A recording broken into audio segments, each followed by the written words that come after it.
Hello friends, welcome to my channel. पहिल्या भागामध्ये आपण इथपर्यंत कसं विणायचं ते पाहिलं होतं. या दुसऱ्या भागामध्ये आपण इथून पुढे कसं विणायचं ते पाहणार आहोत. त्यासाठी व्हिडिओ शेवटपर्यंत पहा. तुम्ही व्हिडिओ पाहतात पण चॅनलला सबस्क्राईब करत नाहीत, सो प्लीज चॅनलला सबस्क्राईब करा आणि बेल आयकॉन प्रेस करा, ऑलवर क्लिक करा. विणकाममध्ये जर तुम्हाला इंटरेस्ट असेल आणि मोफत तुम्हाला अशाच नवनवीन डिझाईन जर फ्रीमध्ये शिकायच्या असतील तर तुम्ही आपल्या या चॅनलला सबस्क्राईब करून ठेवा, ते अगदी मोफत आहे. चला तर मग व्हिडिओला सुरुवात करूयात. आपण गॅपमध्ये आता जो आपण 2 डबल क्रोशे 2 चेन असा आपण आपला हा टेबल मॅटचा पॅटर्न आहे. तर इथे आपल्याला आपण व्हाईट कलर जोडून घेतलेला आहे. त्यानंतर आता आपण गॅपमध्ये 2 डबल क्रोशे आणि पुन्हा 2 चेन असा गॅप ठेवणार आहोत. तसेच आपण 3 लाईन कंप्लीट विणून घेणार आहोत. त्यानंतर एक मीडियम साईजपेक्षाही जरासं मोठं आपलं टेबल मॅट तयार होणार आहे. तुम्हाला जर खूप मोठं हवं असेल तर तुम्ही मी इथे 3 लाईन विणणार आहे. तुम्ही इथे 4 किंवा 5 लाईन विणून तयार करून घ्या आणि नंतर बॉर्डर बनवून घ्या. अशीच आपल्याला पूर्ण शेवटीपर्यंत विणायचं आहे. त्यानंतर आपण या 3 लाईन व्हाईट कलरने विणून झाल्या की नंतर बॉर्डर कशी करायची ते मी तुम्हाला सांगेल. 2 डबल क्रोशे 2 चेन आणि 2 डबल क्रोशे अशा पद्धतीने आपल्याला 3 लाईन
हे पहा.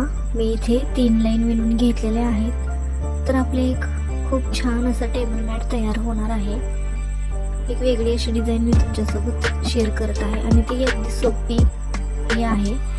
इथे मी रेड कलर जॉईंट करून घेतलेला आहे आणि त्यानंतर आता आपण कसं विणायचं आहे तर आता आपल्याला ही बॉर्डर जी आहे ती अर्ध्या क्रोशांमध्ये विणायची आहे. हाफ क्रोशे आपल्याला विणून घ्यायचे आहेत. हे पहा, जो आपण 2 चेनचा गॅप ठेवलेला होता त्याच्यामध्ये आपल्याला 2 हाफ क्रोशे विणायचे आहेत आणि जो आपण 2 डबल क्रोशे विणलेले आहेत त्याच्यामध्ये आपल्याला 1 हाफ क्रोशा विणायचा आहे. हे पहा, 2 डबल क्रोशांच्या मध्ये 1 हाफ क्रोशा आणि जो गॅप ठेवलेला आहे त्याच्यामध्ये 2 हाफ क्रोशे. अशा पद्धतीने रेड कलरने ही पूर्ण बॉर्डर करून घ्या।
पहा हे सुंदर असं आपलं टेबल मॅट तयार झालेलं आहे। खूप छान दिसते हे टेबल मॅट। तुम्हाला हे तुमच्या आवडत्या कलरमध्ये हवं असेल तर तुम्ही इथे कलर चेंज करून घेऊ शकतात, अन्यथा हे कलर कॉम्बिनेशन हे खूप छान दिसतं। तुम्ही सेम याच पद्धतीनेही बनवू शकतात। आता आपण याला लटकन बसवण्यासाठी आपण आता शेवटी फिनिशिंग देऊन घेऊया। थोडीशी आपण रेड कलरनी अर्ध्या क्रोशांमध्ये फिनिशिंग देऊन घेतलेली आहे। तर इथे आपल्याला काही करायचं आहे, आपण इथे पांढरा कलर जोडून घेऊन त्याला आपण वस्त्रमाळ बनवणार आहोत। त्या पांढऱ्या कलरपासून इथे कलर जॉईंट करून घेतल्यानंतर आपल्याला 5 चेन बनवायचे आहेत आणि पहिली चेन सोडून देऊन त्याच्यावरती आपल्याला दुसऱ्या चेनवरती वस्त्रमाळ विणून घ्यायची आहे। जर तुम्हाला वस्त्रमाळ विणता येत नसेल तर त्याचा व्हिडिओ आपल्या चॅनलवर ऑलरेडी शेअर केलेला आहे, तुम्ही तो पाहू शकतात। 5 चेन एक वस्त्रमाळ, त्यानंतर पुन्हा 5 चेन बनवायचे आहेत आपल्याला आणि आपण नंतर पहिले 2 डबल क्रोशांवरती हे वस्त्रमाळ आपण विणून घेतली। तर आता आपल्याला जॉईंट कुठे करायचे आहे, तर आपल्याला मधल्या दोन वस्त्रमाळ मधल्या ज्या 2 डबल क्रोशा आहेत ते सोडून द्यायचे आहेत आणि तिसऱ्या डबल क्रोशांवरती आपल्याला जॉईंट करून घ्यायचं आहे। शेवटीपर्यंत तुम्ही हेच फॉलो करा, बरोबर आपली फिनिशिंग होऊन जाते आणि एकही डबल क्रोशा कमी किंवा जास्त होत नाही। शेवटी जो अटॅच येईल तो परफेक्ट येतो, म्हणजेच एखादा डबल क्रोशा कमी किंवा जास्त असा पडत नाही। सेम याच पद्धतीने तुम्ही टेबल मॅट विणून घ्या, एक परफेक्ट असं तुमचं टेबल मॅट विणून जाईल। खूप छान दिसते ही डिझाईन, सो एकदा नक्की ट्राय करून पहा। व्हिडिओ आवडत असतील तर लाईक करत जा, शेअर करत जा आणि चॅनलला सबस्क्राईब करायला विसरत जाऊ नका प्लीज। तुम्ही व्हिडिओ पाहतात पण चॅनलला सबस्क्राईब करत नाहीत, सो प्लीज आपल्या चॅनलला सबस्क्राईब करा। जर तुम्हाला विणकाममध्ये इंटरेस्ट असेल तर तुम्ही आपल्या चॅनलला सबस्क्राईब करून ठेवा, तुम्हाला असेच नवनवीन व्हिडिओ आपल्या चॅनलवर पाहायला मिळतील। सो प्लीज चॅनलला सबस्क्राईब करा, ते अगदी मोफत आहे।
एक सुंदर असं आपलं टेबल मॅट विणून तयार झालेलं आहे। खूप छान दिसते ही डिझाईन आणि विणायलाही अगदी सोपी आहे, सो एकदा नक्की ट्राय करून पहा। खूप छान दिसत आहे आणि हे जे आपण वस्त्रमाळ बनवलेले आहेत ते पॉम बसवल्यासारखे दिसतात। तुम्ही इथे जर तुम्हाला लटकन अटॅच करायचे असतील तर कुठे करायचे, तर 2 वस्त्रमाळ आपण जॉईंट केलेले आहेत। एक हे पहा, 2 वस्त्रमाळच्या मध्ये जो गॅप आहे चेनचा त्याच्यामध्ये तुम्ही लटकन अटॅच करून ठेवा। लटकन बनवायचे, त्याच्यामध्ये 2-3 मणी बसवायचे डेकोरेशनसाठी आणि ते अटॅच करायचे। खूप छान दिसतं। अन्यथा तुम्हाला हे असं सिंपल हवं असेल तर तुम्ही हे असं सिंपलमध्ये ठेवू शकतात। खूप छान दिसते ही डिझाईन।